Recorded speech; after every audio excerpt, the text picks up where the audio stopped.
السلام علیکم ورحمۃ اللہ وبرکاتہ۔ بسم اللہ الرحمن الرحیم۔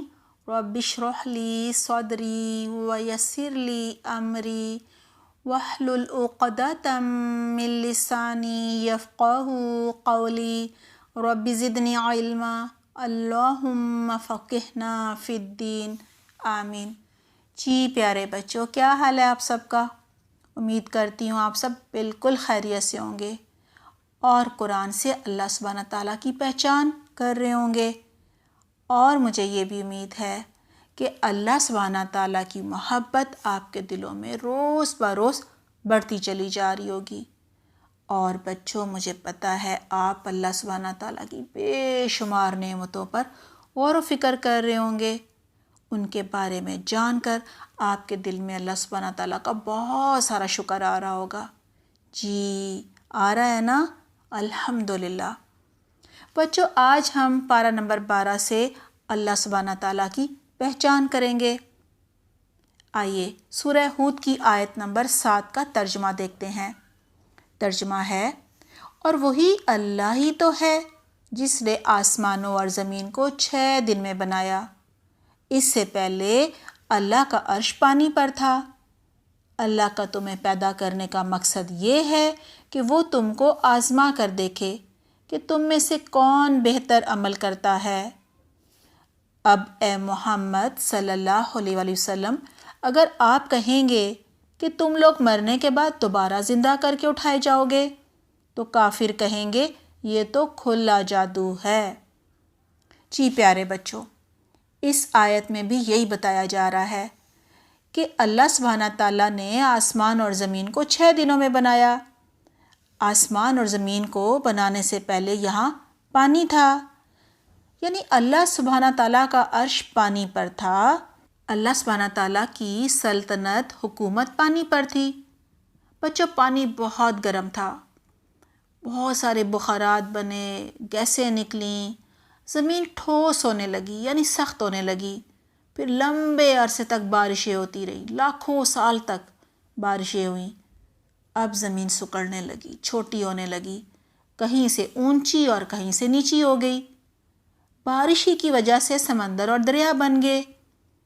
اس وقت بچوں اس پر کوئی مخلوق آباد نہ تھی، نہ کوئی انسان، نہ کوئی جانور، نہ کوئی پرندہ۔ پہاڑ تھے یا پانی تھا۔ پھر دلدل سے یعنی جو گیلی مٹی تھی اس سے نباتات یعنی پودے اگے اور حیوانات یعنی جانور بننے لگے۔ جی بچوں، اس آیت میں اللہ سبحانہ تعالیٰ مزید فرما رہے ہیں کہ اے انسان، میں نے تمہیں بے مقصد یعنی بغیر وجہ کے تو نہیں پیدا کیا، بلکہ تمہیں بنانے کا یہ مقصد تھا کہ میں دیکھوں تم میں سے کون اچھے اور بہتر کام کرتا ہے، یعنی کون قرآن و سنت کے مطابق عمل کرتا ہے، اخلاص والے یعنی صرف اللہ کو راضی کرنے کے لیے کام کرتا ہے۔ بچوں، ظاہر ہے نا، اچھے عمل تو وہی کرے گا جسے یقین ہوگا کہ مرنے کے بعد میں دوبارہ زندہ کیا جاؤں گا اور مجھ سے حساب ہوگا، پوچھا جائے گا کہ دنیا میں کیا کام کر کے آئے ہو۔ بچوں، اگر کسی کا امتحان ہی نہ ہو تو وہ پڑھائی تھوڑی کرے گا۔ بچوں، اللہ سبحانہ تعالیٰ فرما رہے ہیں، کافروں کو جب کہا جاتا ہے ایمان لا کر قرآن کے مطابق کام کرو تو وہ کہتے ہیں اے نبی محمد صلی اللہ علیہ وآلہ وسلم، یہ تو آپ جادوئی باتیں کر رہے ہیں، یعنی یہ تو کوئی جادو ہی ہے کہ ہم مر کر دوبارہ زندہ ہوں گے، یعنی یہ تو ممکن ہی نہیں ہے، اور پھر ہمارا حساب کتاب بھی ہوگا، ہم تو دوبارہ زندہ ہونے کو بالکل نہیں مانتے۔ جی بچوں، اس آیت سے ہمیں اللہ سبحانہ تعالیٰ کی حکمت یعنی صحیح وقت پہ صحیح کام کرنے کا فیصلہ، قدرت کہ اللہ سبحانہ تعالیٰ ہر کام کرنے پر قادر ہیں، اور بڑائی کا پتہ چلتا ہے۔ اللہ سبحانہ تعالیٰ نے اس کائنات کی کوئی بھی چیز بغیر مقصد کے پیدا نہیں کی، اور ساری نعمتیں ہمارے لیے پیدا کی ہیں، تو یہ کیسے ممکن تھا کہ ہمارے پیدا ہونے کا کوئی مقصد ہی نہ ہوتا؟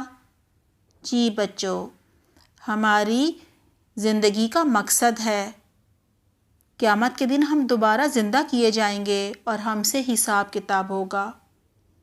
بچوں، ہر چیز پہلی بار بنانی مشکل ہوتی ہے۔ اگر کوئی پہلی دفعہ کیک بنائے تو خراب بھی ہو سکتا ہے نا، لیکن دوسری بار ایسا نہیں ہوتا۔ تو اللہ سبحانہ تعالیٰ نے پہلی بار انسان کو بنا لیا، تو قیامت کے دن دوبارہ پیدا کرنا تو کوئی بھی مشکل نہیں ہے نا۔ اور بچوں، انسان کے مقابلے میں اتنا بڑا آسمان اور زمین بنانی تو زیادہ مشکل ہے نا۔ اللہ سبحانہ تعالیٰ نے آسمان اور زمین کو بنا لیا، تو پھر انسان کا بنانا تو کوئی بھی مشکل نہیں ہے نا۔ جی بچوں، ہمیں ہر کام اللہ سبحانہ تعالیٰ کے بتائے ہوئے طریقے کے مطابق کرنا چاہیے، تاکہ آخرت میں وہ قبول ہو جائے، اس کا اجر ملے۔ اور بچوں، ہمیں گناہ کے بھی ہر کام سے بچنا ہے، تاکہ جہنم کی آگ سے بچ سکیں۔ آئیے بچوں، اب ہم سورہ یوسف کی آیت نمبر 3 کا ترجمہ دیکھتے ہیں۔ ترجمہ ہے: اے محمد صلی اللہ علیہ وسلم، ہم اس قرآن کے ذریعے آپ کو حضرت یوسف علیہ السلام کا ایک بہترین اور سچا قصہ سنا رہے ہیں۔ قرآن کے نازل ہونے سے پہلے آپ اس قصے سے بے خبر تھے، یعنی آپ کو خبر نہیں تھی۔ جی بچوں، اس آیت سے اللہ سبحانہ تعالیٰ کے بارے میں ہمیں بہت کچھ پتہ چلتا ہے، یعنی دنیا میں سب سے بہترین اور سچا واقعہ اللہ سبحانہ تعالیٰ کا بیان کردہ ہے، حضرت یوسف علیہ السلام کا۔ لہٰذا ہمیں دنیا کے جھوٹے قصے، ناول، ڈرامے اور فلمیں نہیں دیکھنی چاہیے، نہ ہی قصے کہانیاں سننی چاہیے، کیونکہ جھوٹ سننا، دیکھنا اور پڑھنا سب گناہ ہے۔ اللہ سبحانہ تعالیٰ ہمیں اس سے بچائے۔ دوسری بات ہمیں یہ پتہ چلتی ہے کہ اللہ سبحانہ تعالیٰ کے علاوہ کسی کو غیب کا علم نہیں ہے، یہاں تک کہ ایک نبی کو بھی غیب کا علم نہیں ہے۔ اللہ سبحانہ تعالیٰ ہی نے حضرت یوسف علیہ السلام کا قصہ سنایا تو انہیں پتہ چلا، بلکہ نبی کو صرف اتنا ہی علم ہوتا ہے جتنا اللہ سبحانہ تعالیٰ وحی کے ذریعے اس کو بتاتے ہیں۔ صرف اور صرف اللہ سبحانہ تعالیٰ ہی کی ذات ہے جسے غیب کا علم ہے۔ آئیے بچوں، اب ہم سورہ یوسف کی آیت نمبر 22 کا ترجمہ دیکھتے ہیں۔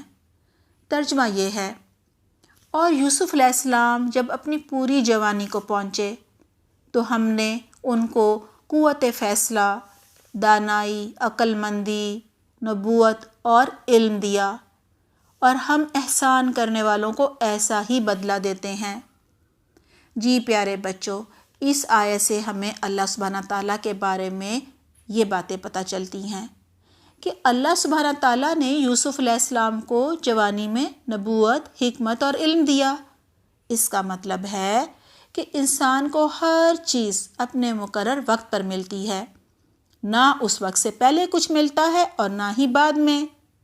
دوسری بات یہ پتہ چلتی ہے کہ اگر کوئی انسان بہت خوبصورت ہے یا عقل مند ہے تو اس میں اس شخص کا کوئی کمال نہیں، کوئی بڑائی نہیں، اسے تکبر نہیں کرنا چاہیے، بلکہ سب کمال اللہ سبحانہ تعالیٰ کا ہے کہ اس نے اسے وہ نعمت دی۔